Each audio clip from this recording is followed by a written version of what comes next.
Hola Domingo, ¿qué tal? ¿Qué tal, Richard? Voy a solicitar aquí, en presencia de todos, tu consejo. Si haces una fiesta en casa, ¿qué es mejor? ¿Hacer barbacoa o hacer tortillas, ensalada y picoteo? Digo porque con la barbacoa parece que es que no manchas nada. Solo se pringa el de la barbacoa. La barbacoa. A ver, yo soy bastante poco amigo de las barbacoas. Porque te toca hacerlas. No. Que tú me ves a mí haciendo barbacoas. Creo que soy la última persona que nadie que esté escuchando este podcast pensaría que va a estar ahí haciendo la barbacoa. No, porque la gran mayoría de los expertos en barbacoa son bastante malos como expertos en barbacoas. Aquí saco otro tema polémico. Muy cuñadismo. Sí, hay mucho ¿Qué es esto, cuñadismo. Cuidado, digo esto y ahora mismo te excluyes de todas las barbacoas que te hayan invitado en verano. Iba a decir que me rebato a mí mismo porque precisamente mi cuñado, desde aquí un saludo, es probablemente, iba a decir la única, no el único, pero de los poquísimos que es auténticamente un mago de las barbacoas. Que consiste en no quemar las hamburguesas. Carne, de las de pescado. No, es espectacular cómo lo hace. ¿Ah, sí? Sí. ¿Y yo no le conozco? No, bueno, mira, un día, si quieres, le invitas, tú Por que tienes favor. una casa así grande. Pero para mí es la excepción. Luego, la gran mayoría de las barbacoas a las que asisto, efectivamente, te acabas tomando una hamburguesa dura, un chorizo medio quemado, y entonces... Chorizo criollo quemado, es cierto sí. que es como gracioso el evento, pero desde el punto de vista calidad la comida suele dejar bastante que desear. Entonces, El o eres que cocina realmente... acaba como un Claro, chorizo también. Eso es. O eres un experto real de los buenos, de yo controlo barbacoas y las sabes hacer, o... Vale. Así que nada, pues bueno, tenemos aquí. Vamos a pedir entre los oyentes algún experto en Que nos barbacoa inviten a de una verdad, barbacoa, eso sí. o hacemos un campeonato. Tampoco bailas a George Dan. No, tampoco. ¿Qué tal? ¿Cómo estáis? Bienvenidos a Economía para quedarte sin amigos. Hoy hablamos de hombres de fe que vivieron para este mundo, pensando en las cosas de aquí, no en las del más allá, a pesar de su profesión.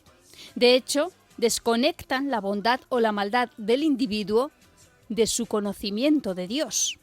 Hombres que no usaron la cruz o la religión para asustar, someter o abusar, sino para estudiar, divulgar y denunciar la injusticia de los poderosos.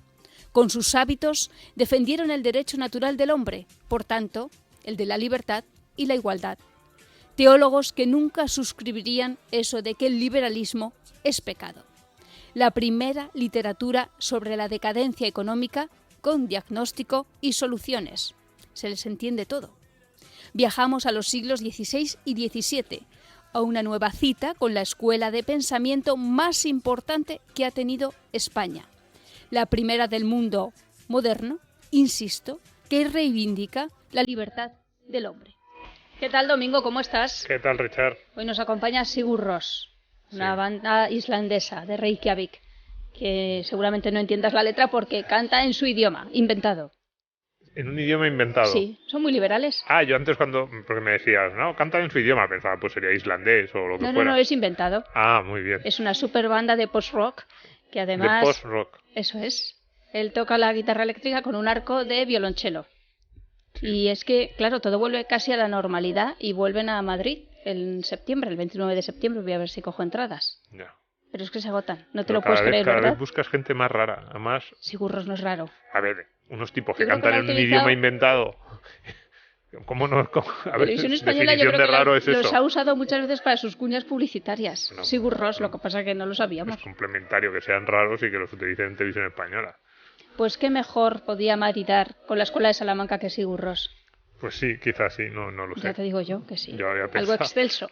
La música de Sigur Rós yo estaba y la pensando escuela de Salamanca. en el barroco, los autores renacentistas españoles, pero vale, si a ti te valen estos señores... El barroco pues, contemporáneo, te traigo. Venga, estos majetes nos valen para la escuela de Salamanca. ¿Por qué íbamos a hablar de eso? Y nos arriesgamos por segunda vez. Siempre decimos... Economía para quedarte sin amigos. Hicimos un programa sobre Juan de Mariana. Cuenta. Que tuvo bastante éxito. Eso es. Cuidado. O sea, esto no es correr riesgos, esto es apostar sobre seguro. Hablamos de el autor español más conocido, quizás.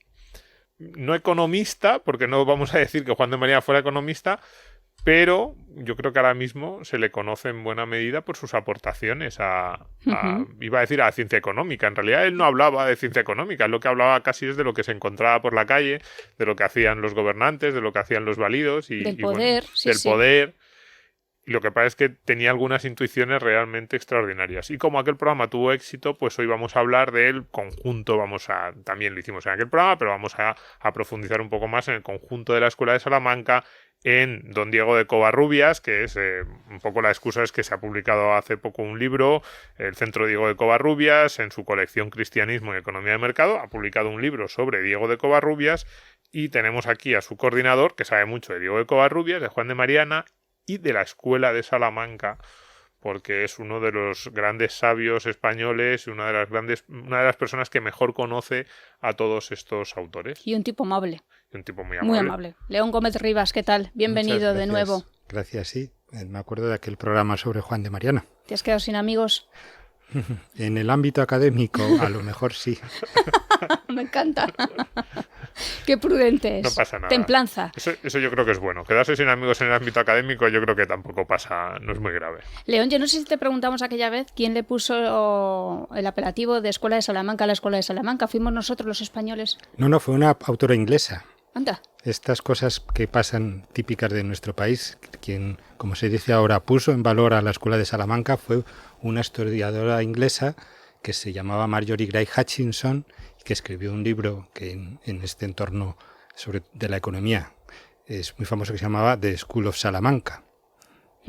Y ahí, bueno, pues también se recuperó una tradición que en el ámbito del derecho sí que se reconocía a estos escolásticos, ya sobre todo Francisco de Vitoria, pero en el ámbito de la economía hay que decir que fue una inglesa la que viene aquí a España a decirnos, oiga, ustedes tienen aquí un filón que desconocen. Eso es, por mucho que apunten a los protestantes. Claro, ¿y qué podemos aprender? Pero de verdad, que una pregunta que mucha gente se hace en estos casos es, ¿podemos aprender algo de unos frailes del siglo XVI, XVII? ¿No está ya muy superado todo esto? ¿Tiene algún sentido leer a estos autores? Bueno, tuvisteis, que lo venía escuchando y lo hemos comentado, ese podcast sobre el liberalismo conservador o progresista, sí. sobre los hippies y los Amish. Bueno, pues en ese debate pues, tiene mucho sentido acudir a estos autores. Claro, lo que no es correcto es decir, ¿eran liberales? En ese momento no se podía ser o no liberal, pero para fundamentar sobre todo, que si queréis también hablamos de eso, ese liberalismo conservador, estos autores son también un filón y de mucha consistencia y muy modernos. ¿El liberalismo no es pecado? Porque me decías antes que se ha reeditado ese libro. Es curioso, un libro del siglo XIX que se llamaba El liberalismo es pecado, que se está reeditando ahora y que buena parte de la Iglesia, de la jerarquía eclesiástica, que cree que sí. ¿El liberalismo es pecado? ¿No es pecado? ¿Tú cómo lo ves? Pues si quieres hablamos de eso despacio, porque yo tengo una opinión sobre el problema de la Iglesia y el liberalismo en economía y en política, que da para hablar unos minutos. Pero como respuesta más rápida, te diré que, claro, el Centro Diego de Covarrubias, pues sí que tenemos una posición, porque con este título de la colección que tenemos en Unión Editorial, Cristianismo y Economía de Mercado, o sea que sí creemos que es posible compaginarlos y, por lo tanto, ergo, el liberalismo no es pecado. Cuidado, que el liberalismo es pecado. Este libro lo publica y lo defiende, y es un libro que tuvo cierto éxito en su momento, y ahora se reedita, la parte de la Iglesia más también conservadora o tradicionalista, porque puede haber gente que piense, quien se opone al liberalismo o quien dice el liberalismo es pecado es la parte de la Iglesia más cercana, pues ahora podríamos decir a los postulados del Papa, o esa Iglesia más de izquierdas, teología de la liberación, etcétera. Y en realidad los dos extremos se tocan en la cuestión del ataque al liberalismo, y no solo al liberalismo político, que yo creo que está relativamente más aceptado, sino sobre todo al liberalismo económico. Hay los dos extremos de la Iglesia. Bueno, no hay más que ir a José Antonio en su día también. Critican el liberalismo económico. Entonces, no sé si estos autores servirían para una primera refutación de ese planteamiento. También, hablando de la postura del Centro Diego de Covarrubias, fíjate que el libro anterior que se presentó se llamaba Un liberal llamado Jesús, que eso a mí ya me pareció un poco provocador, ¿no?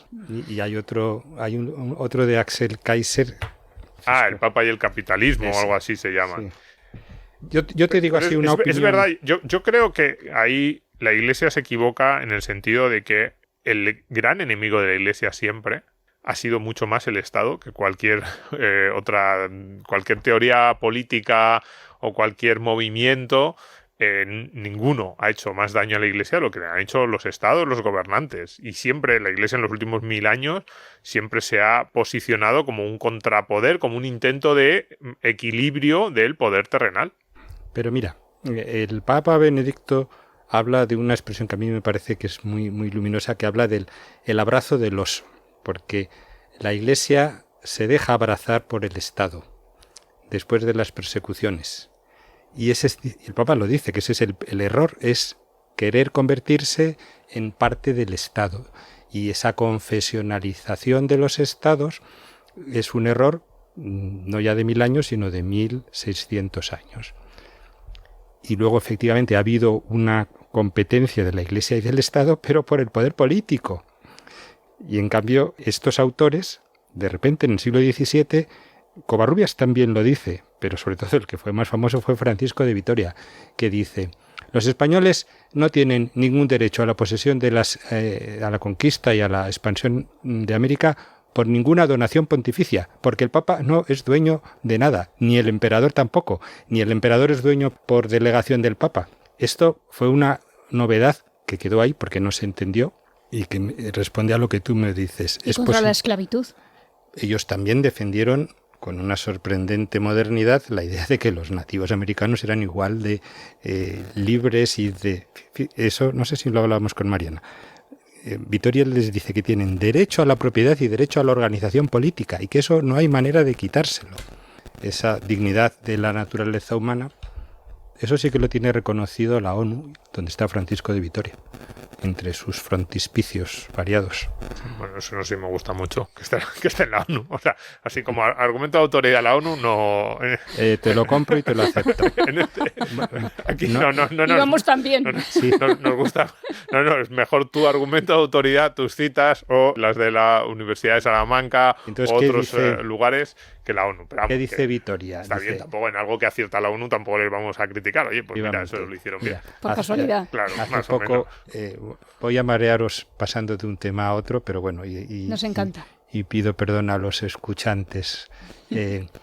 Discutía con una persona sobre algunas expresiones de pontífices, o por ejemplo el Papa Benedicto, que a mí me parece un papa sorprendentemente bueno, habla de un gobierno universal. Bueno, pues hubo un escolástico que se llamaba Suárez que dijo en 1600 que a él le parecía que no es bueno que haya un gobierno universal para todo el género humano. Y dice, incluso históricamente yo creo que no lo hubo. Y si lo hubo, dice, debió durar muy poco tiempo. O sea, que estos autores ya estaban con la agenda de temas más moderna. En fin, hablamos de la libertad de culto en un minuto. Aquí hablábamos a micro cerrado de lo tentador que es el poder para la Iglesia, para los políticos. Y es verdad que, claro, en el origen del cristianismo está la reivindicación de la libertad de culto. Entonces, luego eso, claro, ¿cómo es posible que derive en yo imponer la religión de Estado desde la Iglesia?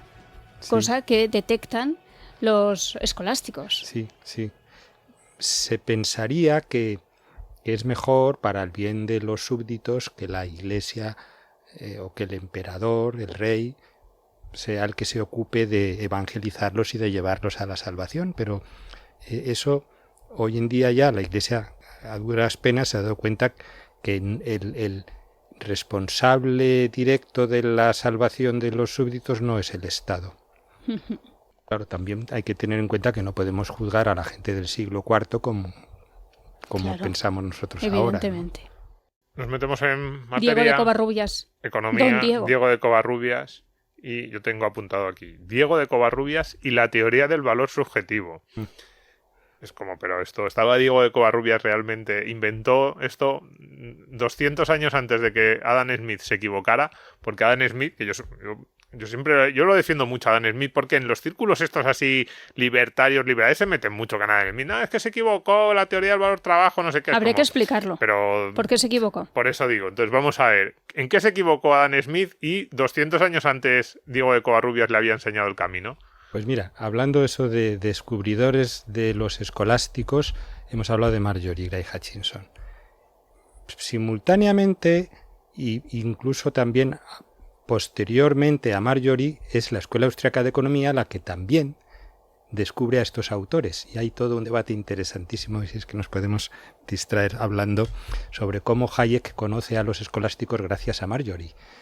Y no es Hayek el que le dice a Marjorie que haga una tesis, porque el director de la tesis doctoral de la que sale el libro de School of Salamanca inicialmente fue Hayek.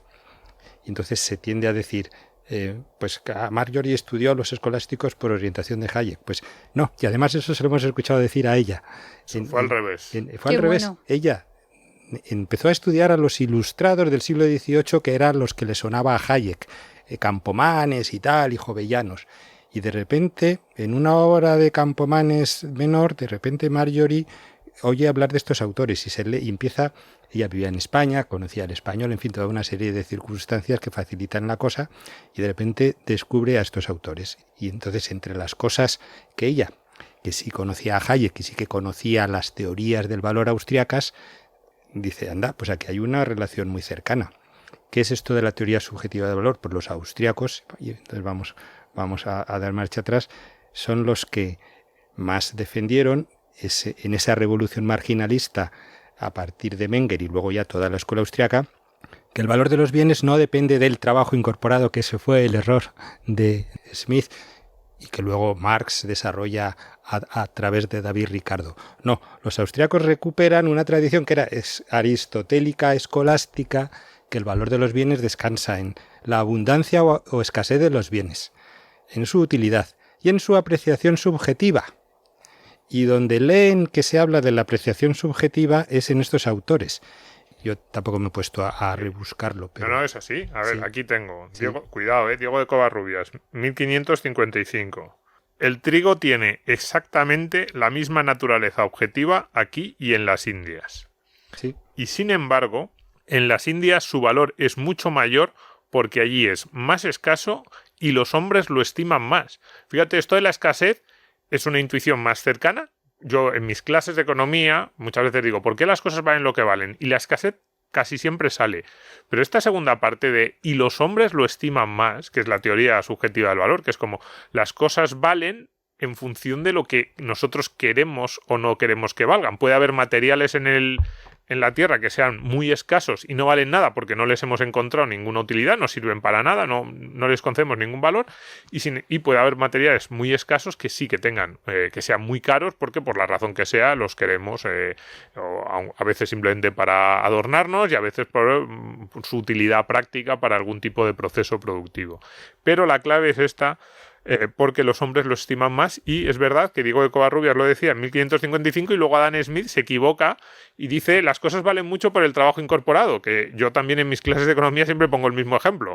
A mis alumnos les digo, ¿por cuánto me comprarían a mí una escultura? Y entonces todos mis alumnos dicen, ¿cómo? Sí, yo mañana vengo aquí, pongo aquí una piedra y me pongo a tallarla y la hago, me pagarían mucho por la escultura. Y entonces me dicen, pues no mucho, porque no se fían mucho de mis habilidades artísticas, cosa en la que tienen razón. Y entonces digo, pero va a haber mucho trabajo incorporado en la escultura, y ya, pero no lo valoramos. Lo contrario sucede con Andy Warhol. Puede poco ser. Trabajo, le ponía los cuadros. Le ponía poco trabajo y lo valorábamos mucho. Y eso, Adam Smith se equivoca, luego se equivoca Marx y se han equivocado muchos. De hecho, es una intuición que tenemos todos, que las cosas valen mucho en función de si le hemos metido mucho trabajo o no, y sin embargo esta frase es muy clara. Que hay esos dos elementos, la utilidad, que también es relevante, pero la apreciación subjetiva, claro, que ahí en el libro no lo pone, pero Jesús Huerta de Soto, que es el que ha escrito esa parte que tú acabas de leer, cita otro texto que dice que aunque sea alocada, con palabras de Diego de Covarrubias, o sea, que ellos se daban cuenta que el precio justo podía ser disparatadamente elevado siempre que hubiese una apreciación libre. Ellos hablan, o que no hubiera engaño, o que no hubiese, por ejemplo, control sobre la escasez. O sea, ellos hablaban de los monopodios, ¿no? Claro. Que hubiese especulación. Pero fíjate, ahí lo de alocada, en nuestra época, un clásico es discutir los sueldos de los futbolistas. ¿Por qué cobran tanto? Es que estos no hacen nada, dan una patada a un balón. Bueno, puede que, visto desde fuera, un porcentaje relativamente alto de la sociedad pueda pensar es que no se merecen ese dinero que ganan, que se lo ganan a base de pues vender entradas, derechos de televisión, etcétera.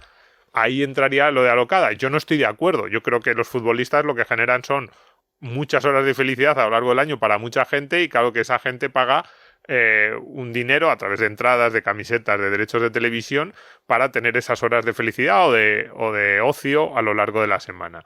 Pero incluso aunque desde un punto de vista moral o desde un punto de vista más filosófico pudiéramos pensar, pues me gustaría más una sociedad en la que, no sé, los escritores o los filósofos ganen más dinero que los futbolistas, lo cierto es que si no hay un engaño y la gente, por la razón que sea, valora más, le encuentra más utilidad a pasarse el rato viendo un partido de fútbol que leyendo una obra filosófica, pues ganan más dinero los futbolistas que los que escribimos en un medio de comunicación o los que dan clase en la universidad de la Escuela de Salamanca. Ese tema, estos autores, te podrías traértelos ahora mismo y discutirlo, lo de un futbolista. O sea, sin que para ellos supusiera una cosa extraña, porque lo del lujo y lo de los precios disparatados, ellos lo consideraron. Claro, es que ellos eran profesores de teología moral y les preocupaba esa cuestión, ¿no? Claro, porque esta es una segunda parte de esto, es si hay un valor justo, si las cosas deben valer algo, que eso también nos pasa mucho.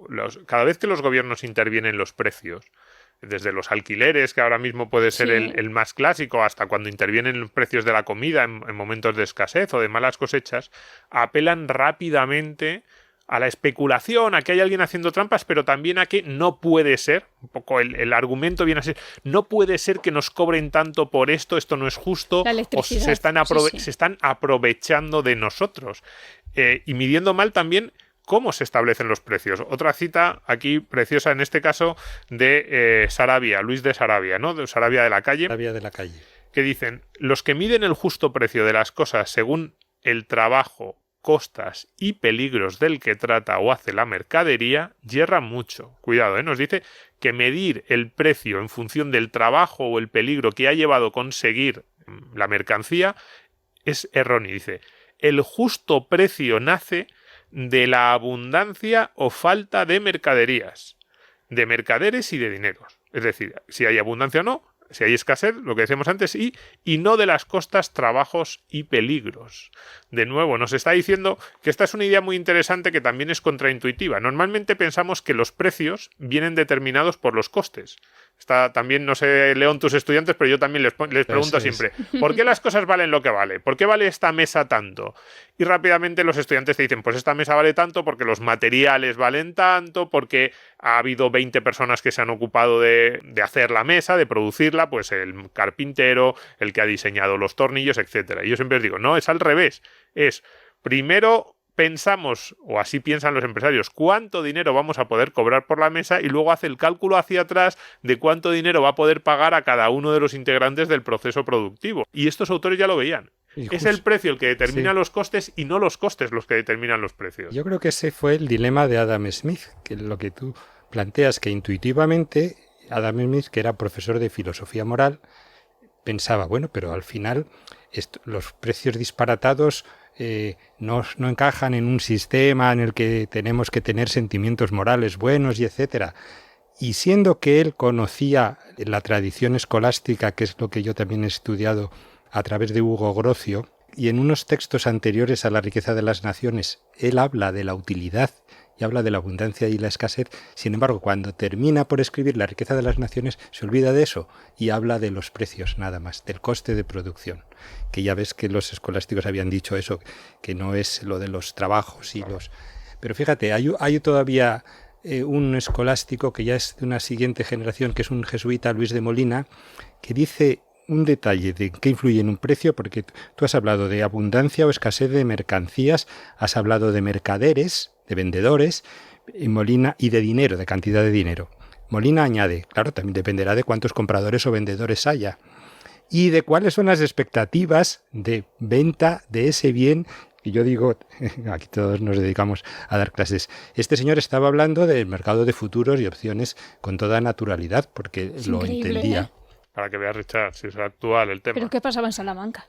Pues que estaban ¿Qué allí, yo veían? sé. Pues mira, es que era el momento en que en España se escribía el Quijote y se pintaba Velázquez y que había, pues era una sociedad que teníamos una sociedad que rebosábamos progreso, cultura, riqueza, claro, también en este tema económico y filosófico. No había leyenda negra. Bueno, Ahora entraremos en la propiedad privada, pero es verdad que al final lo que subyace a toda la escuela de Salamanca es como la convivencia y la paz social. un orden social, Un orden social. la convivencia, sí, sí. La libre convivencia. Es lo que estaban Como la ellos felicidad, ¿no? queriendo buscar, cuál era la mejor manera de una organización político y social. Claro. ¿Cuánta más gente puede ser feliz? Claro, Sí, es así. bueno, y el tema de la libertad y de la limitación del poder político, todo eso les importaba. Yo sé, que no hablemos de pensaban otra que cosa. mucho Al final. miedo a que un poder político muy fuerte pudiera imponerse sobre los ciudadanos y que los ciudadanos no pudiesen desarrollarse. Claro, ni ser felices. No, y ser libres, porque es que es fundamental, desde el punto de vista cristiano es fundamental la libertad. Porque si tú Y el amor. Claro, pero para unos frailes es muy importante. Si tu salvación depende de lo que tú hagas en la tierra, claro, si no eres libre, si te coartan esa capacidad para tú desarrollarte, pues te están impidiendo, en parte, que tú seas quien tú quieres ser y que tú ganes los derechos a esa vida futura. No vamos a hablar de eso, pero estos autores estuvieron en Trento. Y el problema de la reforma es la libertad o la salvación, las buenas obras o la predestinación. Sí, Claro. eso da para otro Podcast. Sí, sí. Vamos con la propiedad Propiedad privada. privada. A ver, otro Domingo, pero en este caso Domingo de Soto, autor también de la Escuela de Salamanca, dice: toda persona tiene el derecho natural, cuidado, derecho natural, esto le encanta a León, de donar o transferir en la manera en la que le venga en gana las cosas que legalmente posee. Es decir, no solo es... Impuesto de sucesiones. Por eso, no solo es derecho a poseerlo, a tenerlo, que es más o menos bueno si es tu casa, sino a transferirlo, a donarlo. Y hay otros autores que hablan de que tienes derecho también a los beneficios que se puedan sacar de tu propiedad. Es decir, que dicen, no solo es que sea tuyo, sino que si hay rendimientos de eso, nadie te los debería poder quitar. Tú tienes derecho a la apropiación de los beneficios de aquello que sea tuyo. Ese sería un argumento contra la usura, contra la condena de la usura. Aunque estos autores además tienen otra cosa muy entretenida e interesante, que es que además discutían entre ellos. O sea que algunos eran más partidarios, por ejemplo, de que el Estado sí que fijase los precios, otros menos, o respecto a un problema de convivencia a los pobres. Pues había unos que decían que había que como que controlarlos y etcétera. Sobre la propiedad, de todas formas, sí, es cierto que en general la defienden. Y con esas palabras de derecho natural, aunque luego, ya esto es una cosa técnica, dicen que realmente es un derecho de gentes. Y esto ahí la Iglesia ha estado dándole vueltas al problema de si los bienes se dieron para todos los hombres en común o se repartieron individualmente. Entonces, yo diría que la tendencia general es opinar que por derecho natural se dieron a toda la humanidad.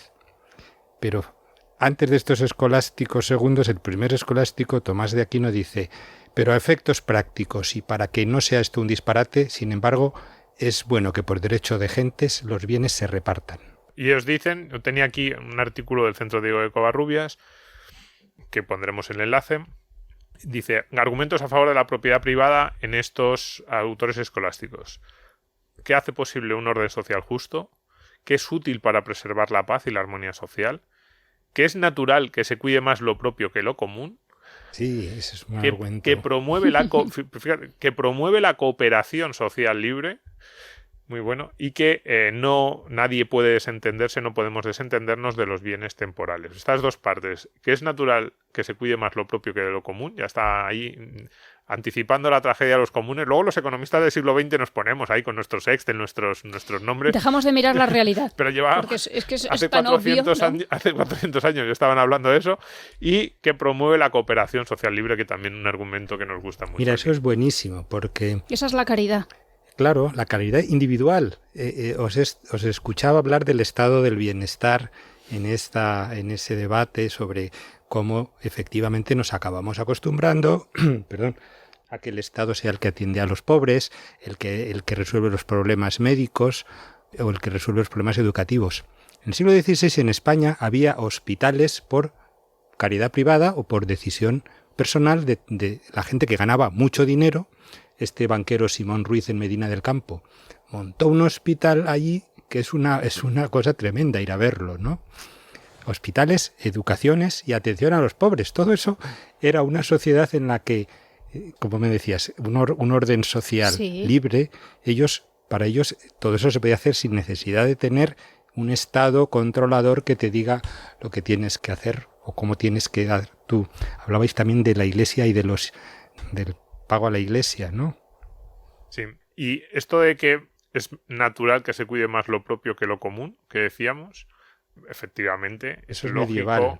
Es un argumento más utilitarista, más práctico, pero es verdad, se dan cuenta de que tu casa está más limpia que la plaza. De que tu casa está más limpia que la plaza, y eso es lógico. El burro de San Bernardino, que esto lo cuenta mucho Alex Chafuen, Alex Chafuen escribió también un libro antes que aquí en España empezamos a estudiar este tema. Yo me considero que he seguido esa estela, que dice esto, en el siglo XV lo dejaron claro: un burro que cuidan entre varios pueblos, todos piensan que otro le va a dar de comer y al final se muere de hambre porque nadie cuida lo que no es propio. El buey mudo, por cierto, el libro de Alex Chafuen, porque se ha reeditado hace poco. O sea, algunos de estos libros son más antiguos. Bueno, el de Alex Chafuen tampoco, pero tendrá ya su tiempo. Pero hace poco, yo creo que el buey mudo lo se llama reeditó. Christians for Freedom. Cristianos por la libertad, pero no sé cómo es la traducción. Pondremos también todos los links a todos estos libros. Pues efectivamente, yo no conocía el burro de San Bernardino. ¿Es el que se muere o el que prospera? Porque San Bernardino sí que le da... Es el que cuenta esa especie de parodia, defendiendo que al final es mejor que haya propiedad privada. Claro, un señor de Florencia, en la Italia del siglo XV, en la que pues estaban creciendo los mercados y el desarrollo económico. Y esa parte de la propiedad como cooperación. Es decir, cuando intercambiamos de forma libre, lo que estamos haciendo es ayudarnos los unos a los otros en la búsqueda también nosotros de conseguir lo que el otro tiene, pero al final los intercambios libres, que es uno de los fundamentos del mercado y del capitalismo, es que si el intercambio es libre, si no hay presión, si no hay coacción, las dos partes sentirán que han salido beneficiadas, y además así suele ser. Es decir, esto también muchas veces la gente piensa, no, pero ¿cómo va a ser las dos partes beneficiadas?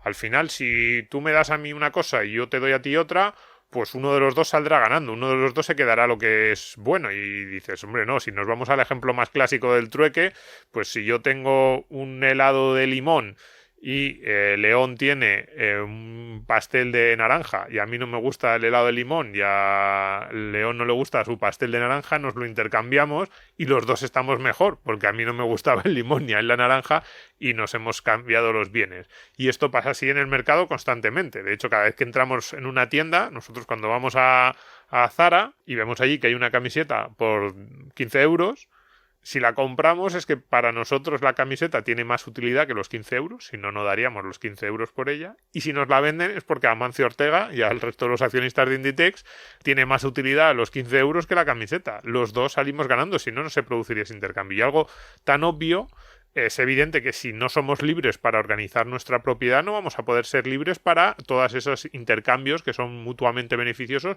y que hacen que el mundo prospere y que cada vez seamos más ricos. Dos cosas rápidas sobre la propiedad privada.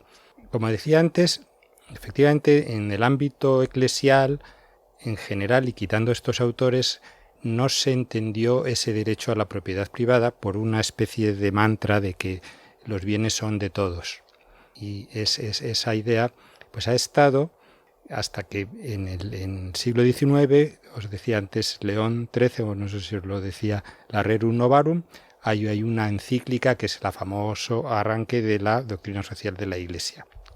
¿Qué es lo que, sin embargo, siempre, y estos autores también decían? Pues que hay la propiedad privada, como es un derecho secundario, hay limitaciones, y uno es caso de extrema necesidad. Y cuando si te pagan por menos de lo que sería un salario justo, también puedes robar a tu empleador porque te está haciendo una trampa, ¿no? Te está timando, claro. Y eso, sin embargo, eso al mundo liberal no le ha gustado.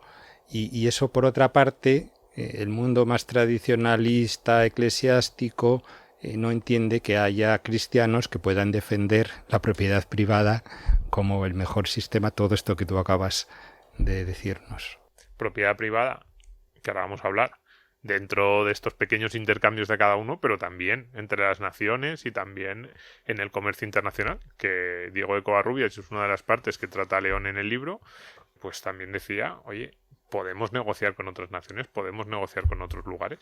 Es curioso porque León nos contaba que Locke no se atrevió a citar a los escolásticos. Sí. Ahí viene parte, yo creo, de la tierra que se ha echado sobre la escuela de Salamanca. O Hobbes, que les llamaba, como les dice, el reino de la oscuridad. Madre mía. The Kingdom of Darkness, porque eran papistas en una Inglaterra pues anglicana, y lo mismo pasaba en toda esa Europa reformada, que con las guerras que hubo de religión, en fin. Locke no les citaba, pero decías también a micrófono cerrado que les copiaba. El tratado sobre la libertad y el principio de la idea de que el poder llega al pueblo, eso es de Suárez. Y Locke lo leyó en Suárez. Yo siempre he sido muy lockeano, siempre me gusta mucho el ensayo sobre el gobierno civil y... Pues mira lo que hizo con nuestros liberales. Pues fíjate, nos copiaba. Pues nada, ahora este verano a leer a Suárez y a pasar de Locke. Pero León, que es un sabio, como está todo el mundo descubriendo, uno de sus ámbitos de estudio es Hugo Grocio. Hugo Grocio es especialista en este autor, que yo lo recuerdo en mis años de estudiante de Derecho. Salía bastante en los libros de Historia del Derecho, en las asignaturas de introducción o sobre los fundamentos del derecho. Y en este libro, pues sobre Diego de Covarrubias, León tiene un capítulo sobre la influencia de Diego de Covarrubias en Hugo Grocio, sobre todo en una obra que era Mare Liberum, sobre la libertad de los mares, y en el que hablan mucho de la libertad de comercio, otra cuestión muy moderna de la que se ocupaban los escolásticos, luego Hugo Grocio, y muchas citas que dicen, pues por derecho de gentes es libre la navegación para todos y hacia todos, citas de los portugueses no tienen derecho de dominio por título de descubrimiento a las Indias Orientales. Ya estaban diciendo, anticipando la globalización y diciendo está bien que comerciemos con todos aquellos que nos puedan dar sus bienes si a nosotros nos carecemos de esos bienes y que nosotros les aportemos aquello que ellos no tienen. Y entonces para eso lo que usa es argumentos de los escolásticos españoles. Si me pongo a hablar de Grocio me tendréis que parar, pero... Te echamos. Cortáis aquí, se va la lucecita roja esta, ¿no? Pero, ¿cuáles son esos argumentos de los escolásticos en favor de la libertad de comercio que a Hugo Grocio tanto le gustan y tanto utilizan? Voy a decir dos palabritas muy rápidas de Grocio, porque Grocio era un holandés calvinista, pero que sin embargo dentro de los problemas que tenían todas las iglesias reformadas, pues fue perseguido y se tuvo que exiliar a París. Entonces, Hugo Grocio es una situación extraña de un no católico que escribe y cita a los católicos porque en su entorno, que es la Francia cristianísima, no tiene ningún problema. Pero de todas formas él está escribiendo pensando en su país holandés. Entonces ese libro, Mare Liberum, sobre la libertad de los mares, es un libro en el que él, cuando España y Portugal están unidos bajo la corona, en este caso de Felipe III, él escribe para defender que los holandeses puedan comerciar con las Indias Orientales, con Indonesia y donde estaban las Molucas. Y para eso lo que hace es usar los argumentos con los que Vitoria, en primer lugar, había dicho que los españoles tenían derecho a la conquista, que os decía antes. No es ni porque el emperador sea el señor del mundo, no es ni porque el Papa tenga derecho de donación, ni es porque los indios sean bárbaros, porque decía, los indios tienen derecho, y repito, a la propiedad y a su organización política. ¿Qué dice Francisco Vitoria? Tienen derecho a navegar, a comunicarse y a comerciar. Y entonces Grocio usa esos argumentos para justificar que los holandeses también tendrían derecho a ir a donde estaba el monopolio portugués con los argumentos de Vitoria, y también, por eso en este libro de Covarrubias, como todos los escolásticos, también inciden en esa idea de que todo el mundo tiene derecho a navegar, a comerciar, que no hay que hacer, porque los españoles eran contrarios a los monopolios. Pero fíjate que ahí a mí casi me llama más la atención leerle eso a los escolásticos españoles que a Hugo Grocio. ¿En qué sentido? Tú estás diciendo, Hugo Grocio es un holandés, país muy pequeño y que básicamente se ha hecho rico a lo largo de su historia, comerciando con los barcos, una gran potencia naval. Entonces es como, parece un argumento, a mí me gusta, desde mi defensa del libre mercado, pero dices, bueno, a ver cuánto había de que se lo creía Grocio y a ver cuánto estaba arrimando el asco a su sardina. Pero en el caso de los escolásticos españoles, casi es un argumento que va en contra de la doctrina que en aquel momento era mayoritaria en España, que era de las Indias son solo para nosotros, pues mira, que nadie se meta en lo que es nuestro. Eso no es del todo exacto y es una de las falacias, tampoco a lo mejor es una palabra muy fuerte, de las malinterpretaciones que tenemos de nuestra propia historia y nuestra propia leyenda negra que nos encanta hacer, porque verdaderamente el comercio español con América no era un monopolio, era un sistema controlado por la Casa de Contratación de Sevilla, que todo el mundo que iba a las Indias tenía que pasar por allí y pagar unos impuestos, y darle una autorización. Claro. Y una autorización, pero eran empresarios libres individuales. En cambio, los holandeses, que tanto hablaba el propio Grocio, de los holandeses como los ingleses, montaron empresas monopolísticas y además estatales, que eran las famosas compañías de las Indias orientales y occidentales, que es la que salen en la película Los Piratas del Caribe. Nosotros íbamos de buena fe. En España había un problema que tenías que ser castellano para poder... Sí. Comerciar con América. Habla mucho Cervantes también, sí. Pero había mecanismos para los cuales los de la Corona de Aragón también con tener un socio en Sevilla ya podías comprar y vender. Entonces, España no fue tan mercantilista como nos hemos creído a nosotros mismos. Y nosotros tan libre apoyo al libre mercado como a veces nos hacen Portugal ver. No lo sé, y a lo mejor en la zona oriental, que era el extremo oriente, a lo mejor sí que había una restricción mayor que la que había para comerciar con las Indias occidentales, con la América española.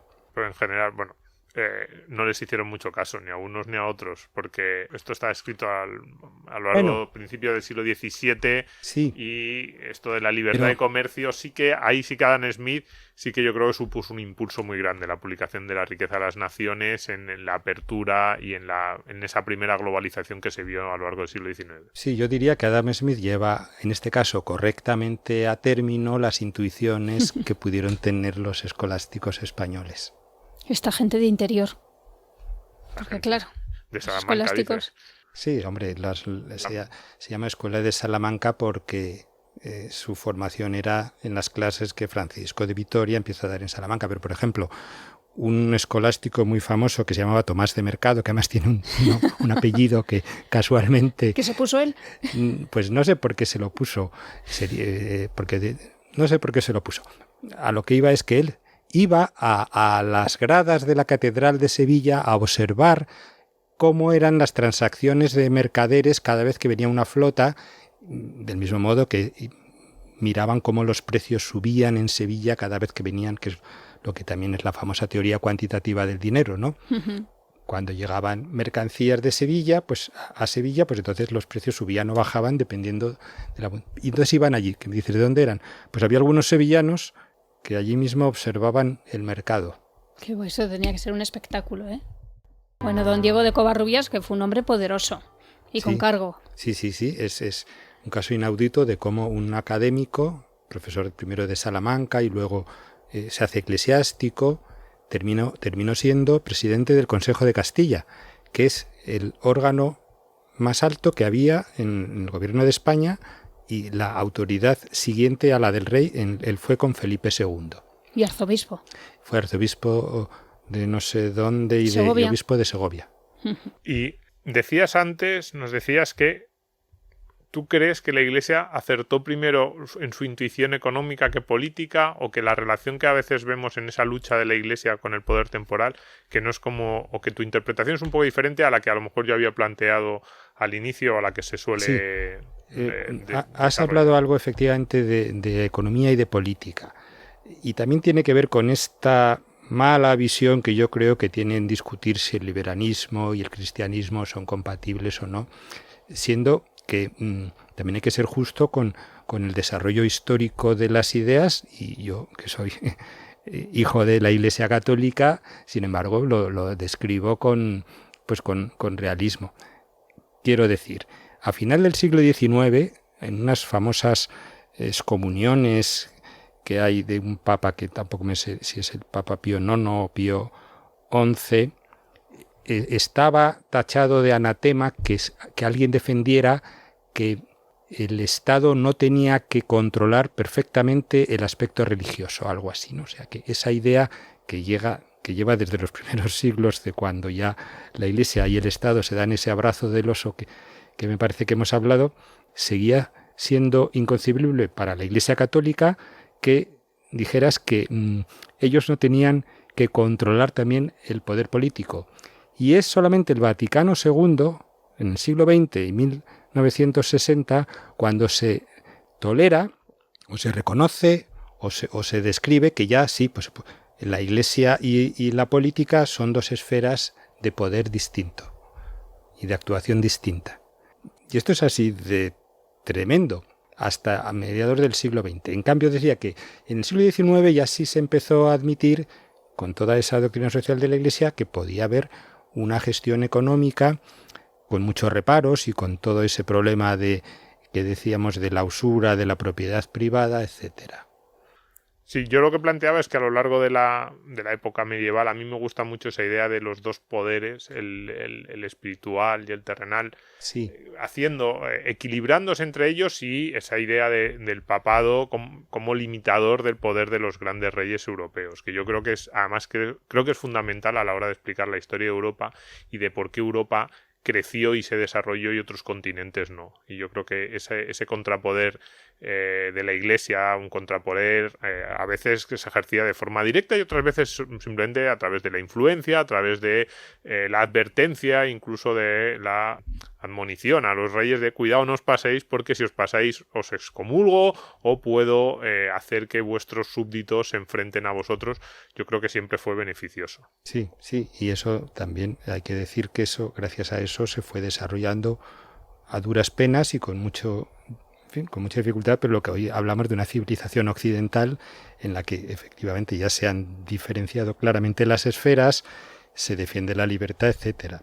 El próximo día que traigamos a León tenemos que hablar de esto, de la teoría del derecho natural y esos autores que decían cuidado porque lo diga el rey no tiene por qué estar bien si va contra el derecho natural, los súbditos tienen derecho a rebelarse, eso ya lo decía Mariana cuando decía cuidado con a los tiranos, el hecho de que estén mandando no quiere decir que tengan derecho a hacer cualquier cosa. Desde luego un verdadero contrapoder, sin duda. Pero eso hay que verlo bien y decirlo bien, porque contrapoder significa que también tiene un poder. Sí. Entonces hay que ver cuál es ese poder, porque luego la Iglesia también ha querido tomar decisiones en lo político y eso a veces es erróneo. O sea, lo importante quizás sería explicar bien eso que estabas diciendo, Domingo, como desde una especie de consejo ético moral se puede colaborar al desarrollo de la civilización y de la cultura, pero sin entrar a tomar la espada, ¿no? Como un Pepito Grillo. Una conciencia moral, sí. Algo así. En fin, que de estos temas solo se puede hablar en este podcast, creo. Sí, pero bueno, yo creo que ha quedado una cosa bastante actual. Espectacular. Muy chula. Claro que sí. Hemos reivindicado a los autores españoles que nadie lee, o sea, que nos leían los autores ingleses que nosotros citamos todo el día, resulta que lo que hacían era copiar a los españoles. Una tradición española que se ha perdido y es una pena. A ver, ya fuera de bromas, en la escuela de Salamanca, yo hace 10 o 12 años, o bueno, quizá un poco más, hace 12, 15 años no conocía para nada a estos autores. Yo salí de la universidad sin haber oído hablar, yo creo, de ninguno de estos. Luego, a través de mi relación pues con el Instituto Juan de Mariana, con el Centro de Covarrubias, con gente como León, los he ido conociendo y los vas leyendo y dices, pero esto es increíble. Que esta gente, que este número de autores, porque si me dijeran, no, es que era uno, bueno, pues que se haya perdido un autor, pero que haya 10, 15, 20 autores de primera magnitud en España, un corpus relativamente homogéneo, con las diferencias que decía León, pero con unas ideas comunes y escribiendo al mismo tiempo, y que hayamos dejado que esto se pierda y que reivindicamos otras cosas y decimos, es probablemente la primera escuela de pensamiento, ya no vamos a decir económico, porque es verdad que a lo mejor ahí estaríamos haciendo un análisis ahistórico. En aquella época ellos no pensaban en esos términos de economía, de liberalismo o de socialismo, estaban en otra cuestión, pero sí que hay una escuela de pensamiento muy sólida que hemos dejado que casi o que nos arrebaten o que otros copien y por lo menos y ni siquiera reivindicamos. Como, hombre, no, esto sería como si no estuviéramos hablando, no sé, del Quijote o de Velázquez, que decía antes León. Como, no, hombre, no, en el siglo de oro español es literatura, es arte y también es un pensamiento filosófico, político de primera magnitud, y como no se estaba haciendo en toda Europa. Entonces, claro, hay que reivindicarlo, así que sí. Pero nosotros reivindicamos más Goya, y eso de comiéndose Saturno, comiéndose a sus hijos, y España, y bueno, eso nos gusta mucho más. En fin, don Diego de Covarrubias, un defensor de la libertad política y económica en la Escuela de Salamanca, ahí con un subtítulo también provocador, sí. Un libro coordinado por León Gómez Rivas, con 3 autores: Vicente Boceta Álvarez, José Carlos Martín de la Hoz y Jesús Huerta de Soto. ¿Se puede comprar por internet? Se puede comprar por internet. ¿Cuántas páginas tienes? ¿Un librito? Este es un librito. Son 4 trabajos que se han unido para hacer un libro, 100 páginas. Es fácil de leer para este verano, pero para alguien que diga, esa introducción pequeña a la Escuela de Salamanca, alguno de los libros de Juan de Mariana, el Tratado de Bellón que republicó hace poco Deusto, este libro de Diego de Covarrubias, el libro de Alex Chafuén, que está en El Buey Mudo, el libro de Ángel Fernández, que reivindica que no se le llame Escuela de Salamanca, sino Escuela Española de Economía. Es verdad, bueno, oye, pues es aquí en esta casa lo habéis publicitado. Y además hace un análisis que está muy bien, Ángel, le saludamos desde aquí. Cualquiera de esos títulos los recomendamos, porque además es conocer nuestra historia y conocer algunos de los que nos han ayudado también a pensar y han creado el corpus. Cuando decimos, no, el mundo occidental, la cultura occidental, la Escuela de Salamanca tuvo ahí un peso decisivo y no siempre la reconocemos. ¿Con qué estás ahora, León? Pues ¿se puede contar? Sí, estoy estudiando a un autor que se llama Roberto Bellarmino, que es santo y que me interesa también por el pensamiento político, cómo llega esto a la Roma del siglo XVII y a los jesuitas. Yo pensaría en Roma, pero ¿qué pasa en España? ¿Qué hacen allí? ¿Qué están diciendo? Estas cosas raras sobre los precios, el valor subjetivo, pero ¿esto qué dicen? ¿Qué dicen? Pues ahí estaban. Muchísimas gracias. Bueno, es un gusto venir a hablar con vosotros. Nada, en menos de un año te esperamos por aquí. Pues parece nada. que se va a hacer habitual esta cita de verano. Por supuesto. Gracias. Me encanta reivindicar a nuestros clásicos. Sí, en este caso además hay que hacerlo. La Escuela de Salamanca, no todos los autores ni todas las obras, pero muchas de los escritos que yo he leído son mucho más actuales de lo que nos imaginamos y mucho más fáciles de leer también de lo que nos imaginamos. Entonces, gente que estaba en el mundo. Sí, y que sigue en el mundo. Por eso yo lo recomiendo tanto, porque hay otros autores clásicos que a lo mejor también tienen mucho valor, pero dices, realmente esto, a no ser que seas un experto, a no ser que realmente conozcas mucho de la materia, te va a ser muy complicado porque el lenguaje es muy muy complicado, o porque la materia que trata, si no conoces bien las cuestiones fundamentales, te vas a perder. Pues no, en general, la mayoría de los autores de la Escuela de Salamanca, los más conocidos por lo menos, son relativamente accesibles para un público medio de la actualidad, con lo cual por eso los animamos a la gente a que los lea todavía más. Yo creo que ya le hemos mandado en otra ocasión al Papa Francisco con un lacito algún podcast, pero este se lo merece. Y le vamos a mandar los libros de Juan de Mariana y de Diego de Covarrubias. Claro. Porque bueno, fíjate lo que ha aportado la Iglesia. Unos frailes ahí, además de verdad, unos frailes que hace 500 años estaban diciendo, un momento, a ver, limitaciones al poder real. Eso el Papa Francisco no ha hablado mucho de limitaciones al poder de los gobiernos y de los estados. Ahí yo no. creo que no le iría mal leer a estos autores. Pues yo siempre lo digo, máximo respeto al Papa Francisco, pero esa iglesia como contrapoder, cómo nos gusta a los que somos muy tradicionalistas, muy viejunos, cómo nos gustan esas iglesias del medievo que controlaban al poder terrenal. Que no pierda eso la iglesia, porque siempre ha sido uno de sus mejores y más necesarias tareas. Los nuestros, estos son los nuestros. Y estos además son los nuestros, muy buenos. Pues mira, creo que voy a ir yo misma al Vaticano. Voy a llamar a la puerta porque tengo ganas de ir a Italia. Pues nada, ahí No está convenzo a nadie de que me acompañe. La señora Cela, pues vas Eso con es. Cela, aquí estoy. Isabel, y con las dos a ver si convencéis al Papa. toma este pendrive y póntelo. Bueno, que nada, que muchas gracias a todos por estar ahí, que volvemos muy pronto. Y lo dicho, que subiremos este capítulo a nuestro periódico, a Libertad Digital, a todas las plataformas de podcast, y que volvemos, pues, que calculamos 7 días, 8 días, bueno, ahora es verano, quizá a lo mejor nos damos un poquito más de respiro también a vosotros. A ver, es que somos muy pesados todo el invierno aquí. Pues lo dicho, que un abrazo enorme a repartir.